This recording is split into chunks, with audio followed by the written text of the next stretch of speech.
अस्सलाम वालेकुम and welcome to the Shiraz Ashraf YouTube channel. और आज के इस प्रोग्राम में हमारे साथ मेहमान मौजूद हैं। हम बात करेंगे आज पाकिस्तान में जो स्पोर्ट्स के मैदान हैं, गलियां हैं, वो वीरान क्यों हैं।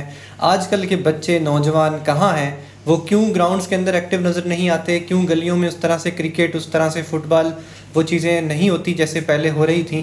क्या सोशल मीडिया ने इन तमाम चीज़ों को ख़त्म करने का सबब है। आज हम जानेंगे कि इसके क्या असरात होंगे फ्यूचर में और अभी के लिए क्या नुकसानात हो रहे हैं। और ग्राउंड्स को लेकर आज हम नौजवानों को लेकर, बच्चों को लेकर डिस्कस करेंगे कि वो स्पोर्ट्स में इतने एक्टिव नज़र क्यों नहीं आते हैं।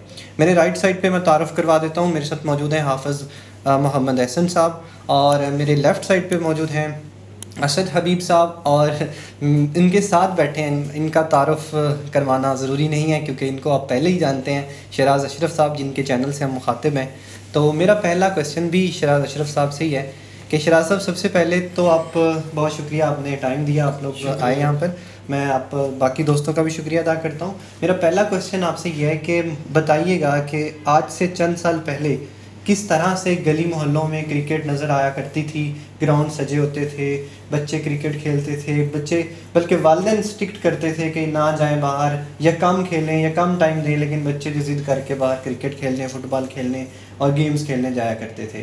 तो आप थोड़ा सा बैकग्राउंड से शुरू करें, उसके बाद मैं आपसे अगला पूछता हूँ कि आप असरात क्या होंगे इसके, किस तरह से हम आगे चलेंगे। देखें ज़िशान भाई, सबसे पहले तो मैं बताऊँ कि जब हमारा टाइम था, हम जाते थे ग्राउंड में, तो वहाँ पे वो सेंटर विकेट पे खेलने पे लड़ाइयाँ होती थी और बहुत सारे पेरेंट्स भी अपने बच्चों को लेके आते थे और ख़ुद भी बड़े एंजॉय करके वो मैच देखते थे। सुबह सुबह जो मॉर्निंग टाइम हम टेप बॉल क्रिकेट होती थी तो वो खेलते थे, तो उससे बड़ा यानी कि एक तो एक्सरसाइज हो जाती थी बच्चों की और पेरेंट्स की भी एज़ वेल, अपने बच्चों को यानी कि ट्रेनिंग करने के लिए या बच्चों की फ़िटनेस बेहतर करने के लिए हमने जो बच्चों को लेके जाते थे ग्राउंड में, तो वो तो एक किस्म का ख़त्म ही हो गया।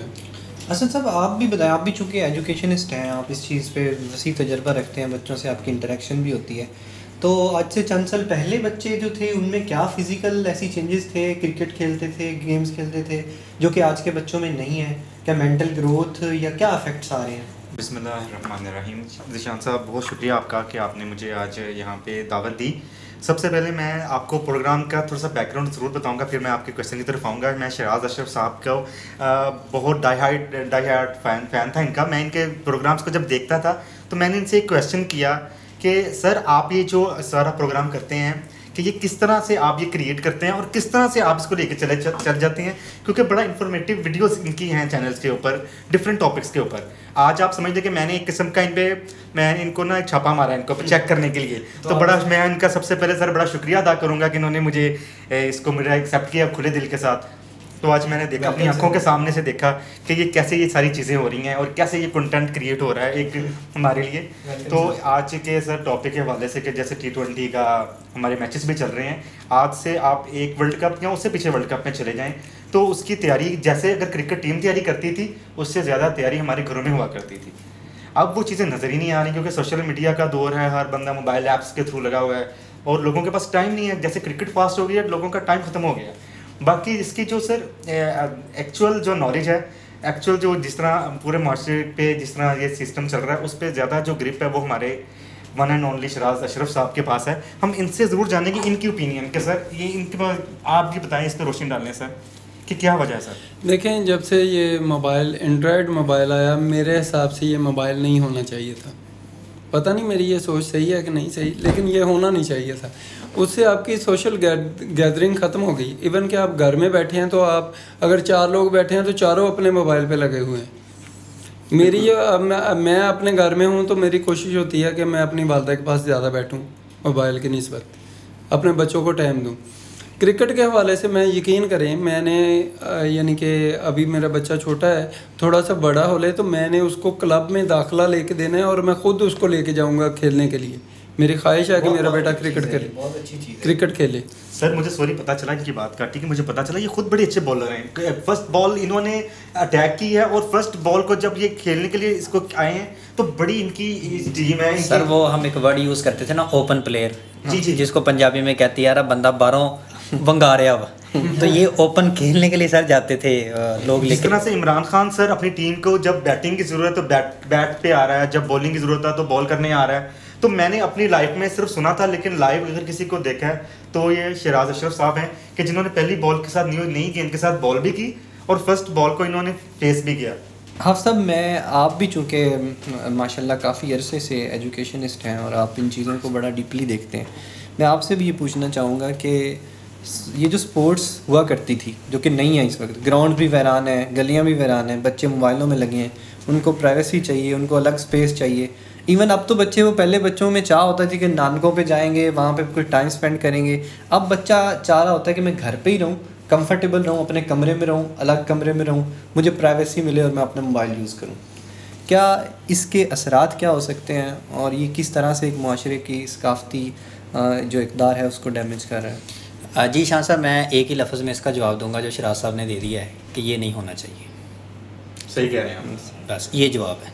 ये नहीं होगा तो हमारे पास बहुत सारा टाइम होगा, हम एक दूसरे को भी टाइम देंगे, तो ये मैदान जो है ना वो बाद हो जाएंगे।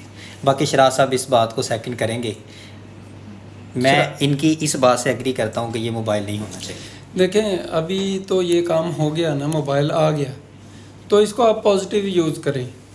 ग्राउंड डेफिनेटली जाएं, उसमें आपकी फ़िटनेस बढ़ेगी, आपका यानी कि वो जो बैड सोसाइटी है, लोग बच्चे जो नशे की तरफ चले जाते हैं या अपने आप को अपनी ज़िंदगी ख़राब कर लेते हैं, जब आप ग्राउंड में जाना शुरू करेंगे तो ग्राउंड आपको सिखाता है कि आपने फ़िट कैसे रहना है और बुरी चीज़ों से कैसे बचना है। क्योंकि ग्राउंड में जाके आप सिगरेट और ये इस तरह का नशा तो नहीं कर सकते ना, वहाँ पे तो फिटनेस की ज़रूरत होगी आपको, तो बच्चे उससे बच सकते हैं। अगर ये मोबाइल आ ही गया है तो इसको पॉजिटिव यूज़ करें, पॉजिटिव यूज़ करें। अपना यूट्यूब चैनल बनाएं, अपना फेसबुक बनाएं, अपना इंस्टाग्राम बनाएं, टिकटॉक बनाएं, वहाँ पे आप कोई भी बिज़नेस शुरू कर सकते हैं, उसको अपनी प्रोडक्ट लॉन्च करके उसको सेल करना शुरू करें। घर बैठे पैसे कमाएं, लोग आप कमा रहे हैं पैसे, घर बैठे लाखों रुपए कमा रहे हैं। लेकिन आने वाले 10-15 साल में ये सारा कुछ, ये लैपटॉप आपके सामने जो पड़ा है ये भी ख़त्म हो जाएगा, ओनली मोबाइल से सारे काम हुआ करेंगे। जैसे लाइफ तेज़ हो रही है ये इसी तरह होगा। तो इसको अब ये आ गई है टेक्नोलॉजी, तो अब हमें इसको फेस तो करना ही है। जितना इसका पॉजिटिव इस्तेमाल करेंगे उतना हमारे लिए बेटर होगा। सर मैं एक चीज़ पूछना चाहता हूँ आपसे, sir Sharaj Ashraf YouTube channel के थ्रू आप कोई ऐसी टिप्स बताएं पेरेंट्स को, स्टूडेंट्स को, अगर वो नेगेटिविटी की तरफ भी आ गए हैं, इसको कैसे पॉजिटिविटी की तरफ कन्वर्ट करें, इन चीज़ों को कैसे लेके चलें? सर सबसे पहले मैं बहुत प्रोग्राम में, इवन के ज़िशान के साथ भी 2-3 प्रोग्राम हुए हैं, तो मैंने बताया, सारे देखे हैं मैंने, इसीलिए आज आपको हमने पकड़ा है, तो आज हमारे काबू आ गए हैं आप। और ऐसे ही हमने आपको किसी दिन क्रिकेट के मैदान में जाके आपके साथ अटैच, आपके साथ ज्वाइन करना है सर। ठीक हो, अल्लाह ताला वो मौका लेके आए इंशाल्लाह। देखें, मैं जो भी बात है मैं एक्सपीरियंस की बिना पे करता हूँ, मैं ऐसे ही वो यानी कि अपने पास से कोई बात नहीं करता। प्रैक्टिकली जो मैं कर रहा होता हूँ वही मैं बता रहा हूँ। लोग यानी कि करते कुछ हैं और बताते कुछ हैं, ऐसे नहीं है। मैं प्रैक्टिकली चीज़ों को बता रहा हूँ। इवन कि मेरी लाइफ इसमें थोड़ी सी मुश्किल है, क्योंकि लोग को जब सही बात बताएं तो वो गुस्सा कर लेते हैं और नाराज़ भी हो जाते हैं मुझसे, लेकिन है ऐसे। अब मैं अपने बच्चों की ट्रेनिंग कर रहा हूँ। मैं अपने बेटे, 7 साल का बेटा है मेरा, मैं उसको लेके जाता हूँ शॉप पे। पहले तो घर से निकल के उसको बताता हूँ कि रोड कैसे क्रॉस करनी है, वेट करें, वो गाड़ी आ रही है गुजर जाएगी, फिर आपने रोड क्रॉस करनी। फिर उसको रोड पे अपना शॉप पे लेके जाता हूँ, वहाँ पे उसको कहता हूँ कि आप बाय करें, कोई भी चीज़ आपने ख़रीदनी है पैसे दें और जितने वो बकाया आते हैं वो देखें कि आपको पूरे आए हैं। ये उसकी तरबियत हो रही है, ये पेरेंट की तरफ से ही है, पेरेंट की तरफ। उसके बाद उसको लेके जाता हूँ जुमे की नमाज में, वो मेरे साथ जाता है जुमा की मस्जिद में, वहाँ पे जाके उसको बताता हूँ कि नमाज आपने कैसे पढ़नी है, ठीक है। और फिर उसको बताता हूँ कि जो हमारी कमाई है, स्पेशली ये बहुत बड़ा पॉइंट है हाफ़िज़ साहब जो मैं बताने लगा हूँ, जो भी हम अर्न करते हैं इसमें उन लोगों का हिस्सा है जो हमसे नीचे हैं या जिनको मदद की ज़रूरत है। बग़ैर किसी को दिखाए, बग़ैर दिखावा किए कोशिश करें। मैं अपने बेटे को सिखा रहा हूँ कि आपने हेल्प कैसे करनी है और वो हेल्प करता है। मैं उसको देता हूँ कि ये आप हेल्प करें फ़लाँ बंदे की, बताने की ज़रूरत नहीं है।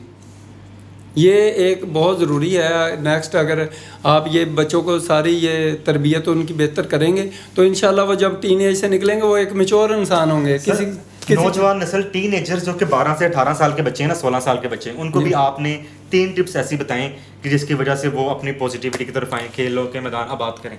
सबसे पहले तो आप बच्चों को ये है कि माँ बाप का अदब और एहतराम बहुत बड़ी बात, बहुत ज़रूरी है ये सीखना।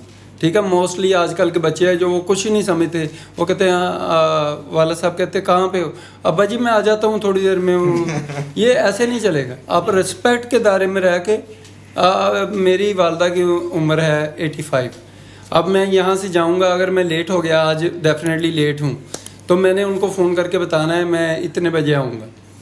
लेकिन यंग जनरेशन में ये चीज़ नहीं है। पहले तो एक तो अदाब सीखें कि वो आपको ज़रूरी है, दूसरा हुकूकुल बाद उनको आने चाहिए कि अगले बंदे से जो उनसे बड़ा है उससे कैसे बात करनी है, बच्चों से कैसे बात करनी है। तीसरा जो वो स्टडी कर रहे हैं वो अपनी स्टडी इस हिसाब से करें कि उनको पूरा नॉलेज हो, ये नहीं कि किताब पढ़ के पेपर दे दिया, उसको समझें जो आप पढ़ रहे हैं। ठीक है, ताकि आप नेक्स्ट किसी कोर्स में एडमिशन लेना चाहते हो तो आपके पास पूरा नॉलेज हो, और आप जब टीनेज से निकलें तो आप अपने यूनिवर्सिटी अगर आपने चूज़ करनी है तो आप पूरा कॉन्फिडेंस हो कि आप फैसला अपना कर सकते हैं कि मैंने किस कोर्स में एडमिशन लेना है। बहुत शुक्रिया शराज साहब, और मतलब बाकी तमाम मेहमानों का बहुत शुक्रिया, आप तमाम नाजरीन का बहुत शुक्रिया, देखने वालों का। आप हमें अपनी कीमती राय से कमेंट सेक्शन में ज़रूर आगाह करें। आप क्या कौन से टॉपिक पे बात करवाना चाहते हैं, नेक्स्ट किस मौजू पे बात होनी चाहिए, उस बारे में भी अपनी राय और अपना कीमती जो सजेशंस हैं उनका इजहार करें। Thank you so much. अल्लाह हाफिज़, मिलते हैं नेक्स्ट प्रोग्राम में।